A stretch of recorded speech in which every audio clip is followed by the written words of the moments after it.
Hello everyone, welcome back to the channel. I'm Schmidt, and today we're going to go through one tip for every single weapon in Monster Hunter Wilds specific to the beta. Now, this doesn't necessarily mean it's some kind of hack, it just means this is the best way, or probably the best feature that I think has either been most improved or added in Wilds. Now, for Greatsword, it's actually not the offset attack, as good as that is. It would be the Greatsword's guarding ability. Now, why is the Greatsword's guarding ability so good? Well, just look at that. That just was no damage at all. And that's probably his biggest attack here. Now, I know it's not the best monster to showcase block strength on, but it has really improved. I think that the guard is going to be incredibly useful, especially for those beautiful guard clashes you can get.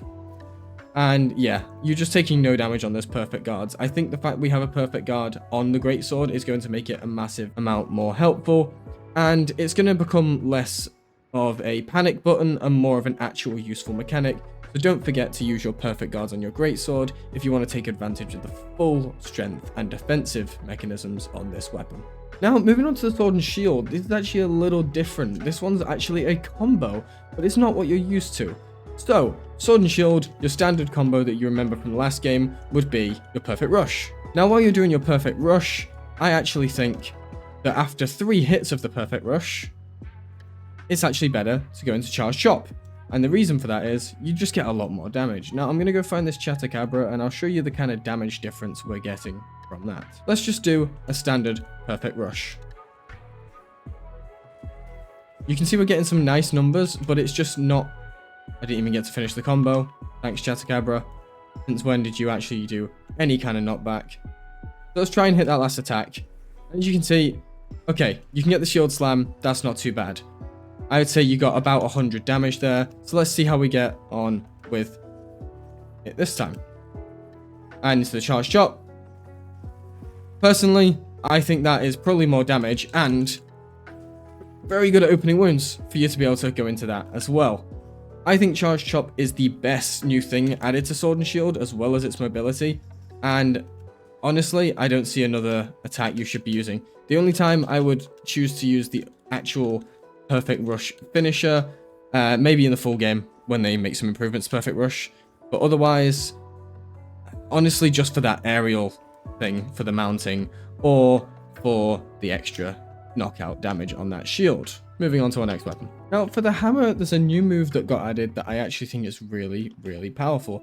And funnily enough, it's actually not the big mighty charge. And I'm going to go ahead and show you what I mean now. So if we just look ahead over here, what we're going to be doing is setting up the charge. And if the monster goes to attack, we can go straight into a charge step. Now, I think the charge step is an incredible thing. You get 2 steps in, you dodge a monster attack, you get in, and you can slam. And it's really good because I can get out, I can charge, I can get back in, full charge, into an uppercut. Boom. Get in, uppercut. And it's just that easy to pull off some nice moves, for some uppercuts. And that is obviously, the uppercut is probably your best move for doing knockout. Now, I'm not the best hammer player, but as you can see. Now, one thing I will say is if you're not used to it like me, it's a little risky, but you can make it work and then get in there and get in for that hit. And I think it's going to be a huge part of the hammer's kit. Again, in the charge step, around the back. It's beautiful. Moving on to our next weapon. And our next weapon is the Lance. Now, currently in the beta, there is mainly one thing I want to point out with Lance, and that is the combo you want to use. So for Lance, what I like to do is a leaping thrust into a wide sweep, into a thrust, and then into the nice triple thrust. Get in that perfect guard for those beautiful shield counters, don't forget that. But that would be the combo. It would be leaping thrust, wide sweep, mid thrust, triple thrust. Or if the monster's a little higher, you could always do leaping thrust, wide sweep, high thrust, into the charge counter, or into the triple thrust. That would be my main suggestions for the Lance. And I think Lance in general just got such a great kit overhaul that I think it's really important to focus on using the wide sweeps and the triple thrusts as much as you can. Moving on to our next weapon. Okay, moving on to the switch axe. The thing I would use on the switch axe most is make sure you're using your focus attacks to charge up your sword gauge, because it really does make a huge difference. Obviously, you have your new offsets and your new counter attacks, but for me, charging up that sword gauge by switching to sword mode in there is going to help you a lot.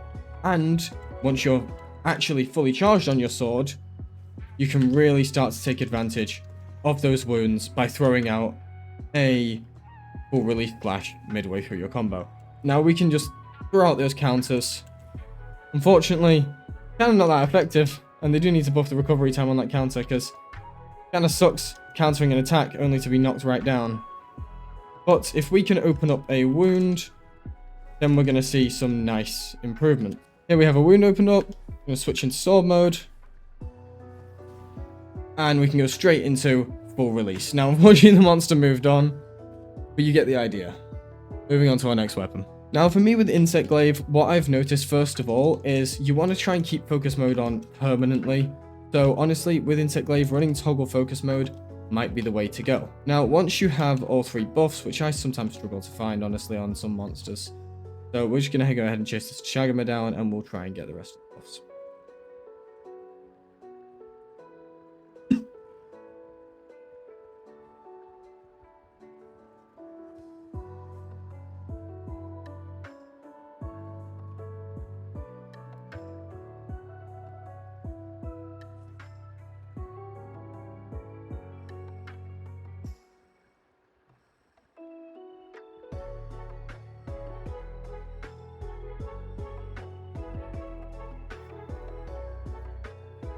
Alright, so now we've got all three extracts, we can go ahead into our main combo, which would be holding B, going into this crazy attack, into our Spiral Slash, and if you can go straight into a focus attack from that. So we're going to try and get that focus attack off in just a second.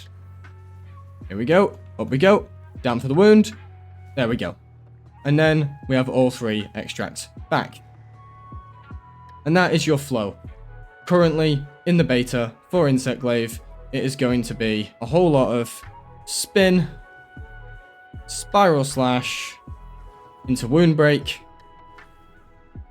into Full Gauge, rinse, and repeat. Which honestly, not the best gameplay, but it works. Moving on to our next weapon. So my tip for heavy bowgun is actually a multiplayer tip, and that is do not neglect your teammates. You have a weapon that is capable of some insane damage, but also buffs. You have your demon ammo, and it helps you out too. Shoot that stuff on the floor, get that up. You also have your armor ammo as well, and you can also use sticky ammo to knock out the monster for utility. You are, at the end of the day, you can go crazy on damage. That's a weird glitch, but you can also be a big utility buffer. And I think the fact that people are forgetting, I guess, especially if you played heavy bowgun in World, this gun can be a huge support weapon, and with all your status effects like sleep, poison, sticky, etc., you can really start to cause some big effects and damage. And I think that's what you want to be focusing on if you're playing multiplayer with the bowgun. If not, I don't need to give you tips on bowgun, man. You already know. Now our next weapon is a personal favorite of mine, which I'm going to get a lot of hate for, and that would be the Longsword. Now the Longsword, if you want a trick, it's playing the Longsword. But if I'm being honest, my favorite new thing they added to the Longsword is not any of the flashy moves. It's this little move right here. All you need to do is hold right trigger, and you get a free spirit gauge. Now, what does that mean? Well, yes, unfortunately, you do lose out on damage. If you just want to quickly scale into your spirit gauge, oh god, I've gotten myself caught when I'm trying to demonstrate the spirit gauge. Ah, shit! That's embarrassing.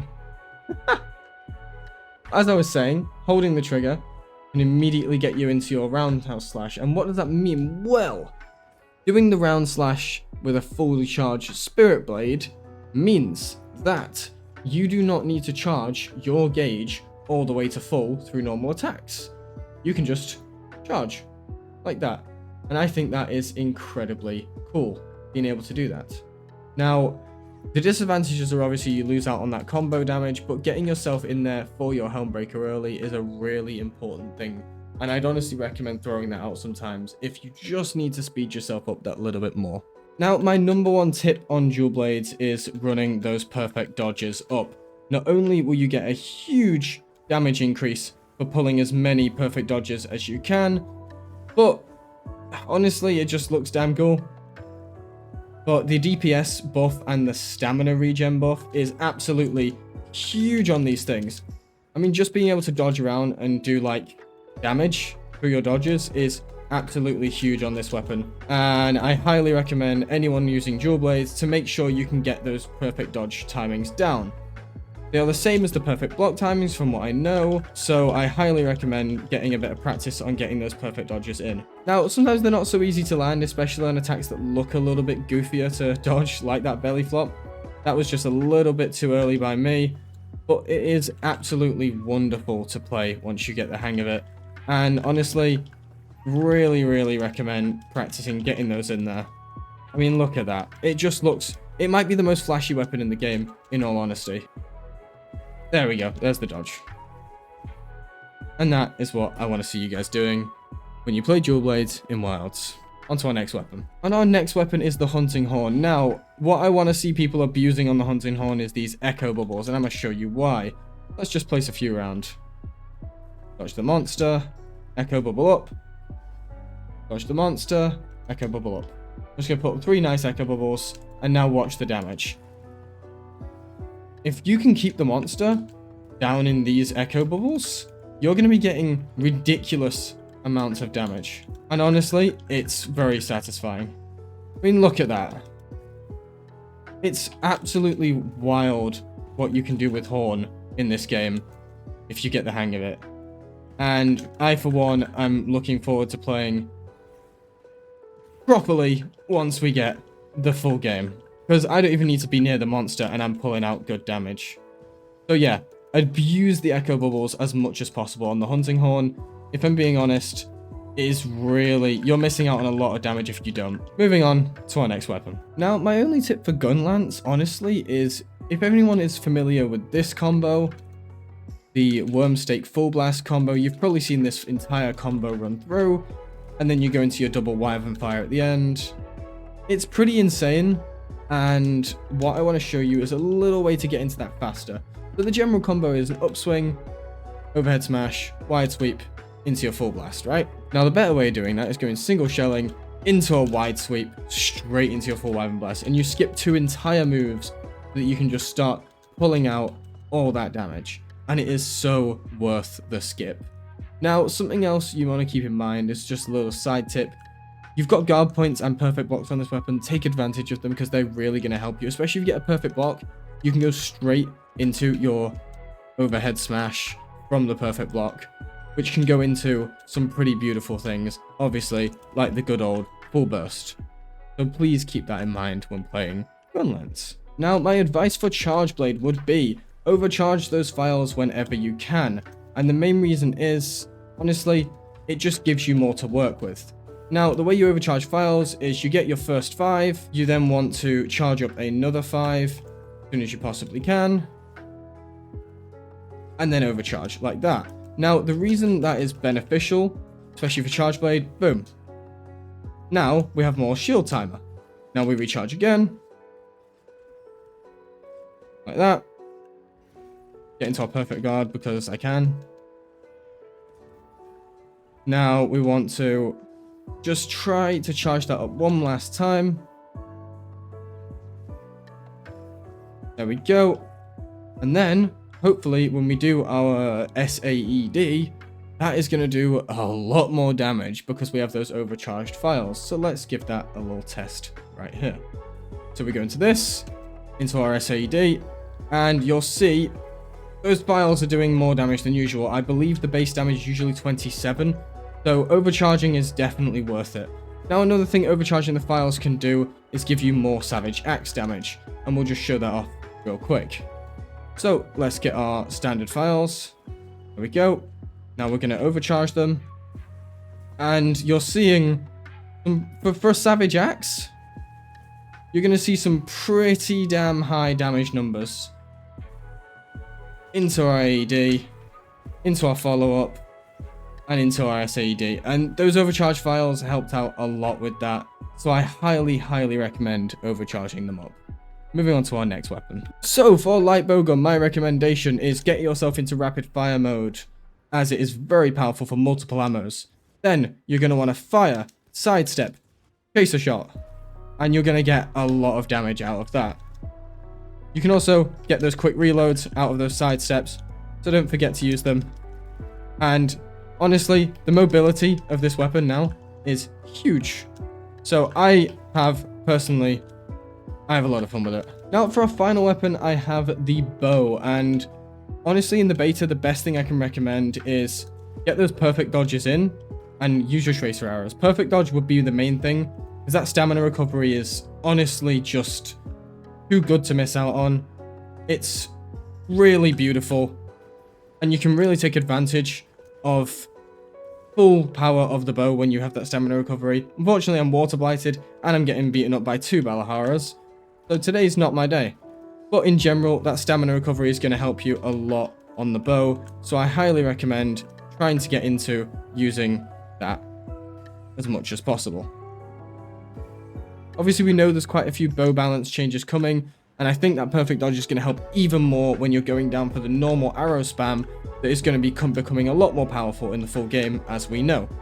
Tracer arrows are getting the nerf, and I think leaving that out, it's going to bring a big buff to our general use of the arrows in the game, and I'm really excited for that. But your perfect dodge is really where you want to be capitalizing on the bow, because it is really just the best possible move to be pulling out consistently and playing at a mid to close range. Anyway, that's going to do it while I'm getting chased by a Balahara.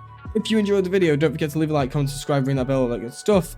If I missed some tricks for these weapons, bear in mind, I don't play all these consistently, I just found what I found through some testing. So if you guys have any crazy tricks or hacks for these weapons, please let me know in the comments. And if I was wrong about any of these, honestly, please let me know as well. Thank you so much for watching, and I'll see you guys in the next video in a bit.